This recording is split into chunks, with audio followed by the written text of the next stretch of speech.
अस्सलाम वालेकुम viewers, I am Hina Mahjabeen. I hope you all will be fine. आज मैं आपके साथ शेयर करने वाली हूँ MTA 302 business mathematics and statistics के क्विज़ नंबर 3 का सॉल्यूशन, जो कि है set number 2। Set number 1 already मैं आप लोगों के साथ शेयर कर चुकी हूँ। जैसे जैसे डिफरेंट क्विज़ेज़ आएंगे मैं आप लोगों के साथ शेयर करती रहूँगी। बट आज का क्विज़ शेयर करने से पहले अगर आप मेरे चैनल पर न्यू हैं दैन प्लीज़ मेरे चैनल को सब्सक्राइब कर दें, बेल आइकन को क्लिक करना मत भूलेगा ताकि upcoming lectures, different assignments, quizzes and papers के नोटिफिकेशंस आप तक पहुंच जाएं। लाइक भी कीजिएगा, शेयर भी कीजिएगा। ओके जी, let's start from today's quiz. Question number 1 is the moving averages can be used for. जब मैं अपने लेक्चर्स पढ़ा रही थी MTA 302 के, तो हम मूविंग एवरेजेस के बारे में पढ़े थे और किस लिए यूज़ करते थे, फोरकास्टिंग पर्पसेस। ठीक है, forecasting purposes.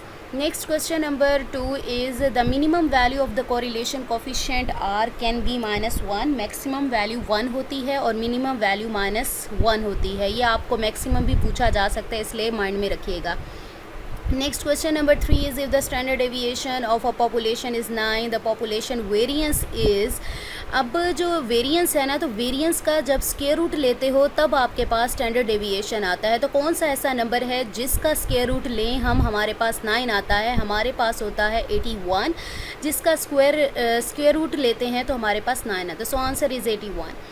Next question number 4 is for a data mean is equal to median then its distribution. जब मीन, मीडियन, मोड तीनों इक्वल आ जाते हैं तो हमारा जो डिस्ट्रीब्यूशन होती है वो सिमेट्रिकल होती है, symmetrical, perfectly symmetrical. Next question number 5 is the intercept of a line passing through origin is 0। Origin यानी जहाँ से स्टार्ट होती है वहाँ पर 0 होती है। अगर आप क्वाड्रेंट्स बना कर देखें, यानी 2 लाइंस ड्रॉ करें प्लस साइन में, तो मिड में कहाँ आता है, ओरिजिन आता है, वहाँ 0 होता है।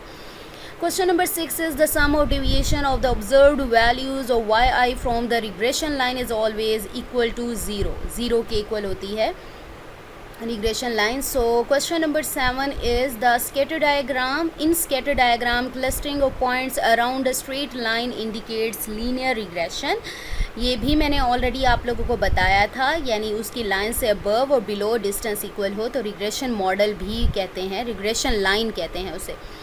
नेक्स्ट क्वेश्चन नंबर 8 इज़ ये फैक्टोरियल से इवेलुएट 30 फैक्टोरियल बाय 28 फैक्टोरियल। जब मैं आप लोगों को फैक्टोरियल का बता रही थी तो मैंने आपसे कहा था कि हम कोशिश करते हैं कि नीचे जो राइट किया हो, यानी 2 वैल्यूज़ फैक्टोरियल में सेम लाते हैं। सपोज़ करो ये 30 फैक्टोरियल है, अगर मैं 28 फैक्टोरियल बजाय इसके कि मैं इतनी लेंथी कैलकुलेशन करके बाद में कटिंग करके आंसर निकालूँ तब भी वही आएगा, लेकिन हम शॉर्ट कर देते हैं अपनी कैलकुलेशंस को। तो क्या करते हैं, 28 फैक्टोरियल है ना, और आपको पता है 30 फैक्टोरियल किसके इक्वल होगा, यानी बैकवर्ड काउंटिंग 30 से 1 तक, 30, 29, 28, 27 टू 1 तक जाना है। तो इसके लिए आप क्या करोगे, 28 फैक्टोरियल छोड़ दो और बाकी क्या बचा, इधर 30 से 29 और 30 बच गया। जो 28 फैक्टोरियल अलहदा किया वो ऊपर वाले 28 से कैंसिल हो जाएगा। बाकी क्या बचा था मेरे पास, 29 और 30। तो 29 मल्टीप्लाई 30 करके आंसर निकालो तो आपके पास 870 आंसर आ जाएगा। ठीक है, ये फैक्टोरियल वाला लेक्चर देख लीजिएगा, रिसेंटली ही आप लोग देखेंगे। आई थिंक मैंने अपलोड नहीं किया है, लेकिन वो स्केजुअल में लगा हुआ है। Question number 9 is suppose the slope or regression line is -20 and the intercept is 9, then the equation of regression line will be. Slope जो रिग्रेशन लाइन होती है वो इक्वल होती है y is equal to a minus B x. a जहाँ पर intercept होता है और b हमारे पास जो होती है स्लोप ऑफ रिग्रेशन लाइन होती है। ठीक है, तो यहाँ पर बनना चाहिए था a is equal to y is equal to a, मेरे पास क्या है 9 माइनस b क्या है मेरे पास -20 आ गया है। तो माइनस माइनस क्या हो जाएगा, +20x बन रहा है। जब मैं इसको लेफ़्ट साइड पर लाऊंगी तो मेरे पास बन जाएगा y जो प्लस का 9 था, माइनस का हमारे पास प्लस का 9 था, वो इस साइड आकर माइनस का 9 बन जाएगा। और इसी तरह से हमारे पास ओके जी, हमारे पास क्या बन गया था, y is equal to 9 plus क्यों बना था, आता माइनस है लेकिन यहाँ पर -20 है तो माइनस माइनस +20 बन जाएगा 20x। तो जब हम लेफ़्ट साइड पर लाएंगे तो हमारे पास क्या हो जाएगा, y प्लस का 9 था तो इधर आकर क्या हो जाएगा माइनस का 9, प्लस का 20 था, यहाँ पर आकर इस साइड पर आकर माइनस का हो जाएगा। आप इसको जो पेज वगैरह पर राइट करके देख लीजिएगा। इक्वेशन होती है y is equal to a minus B x.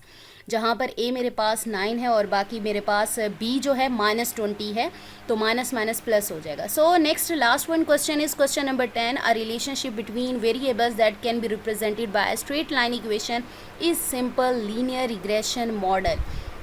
तो ये थे 10 MCQs जो कि MTA 302 के थे. आई होप ये वीडियो आप लोगों के लिए हेल्पफुल होगी.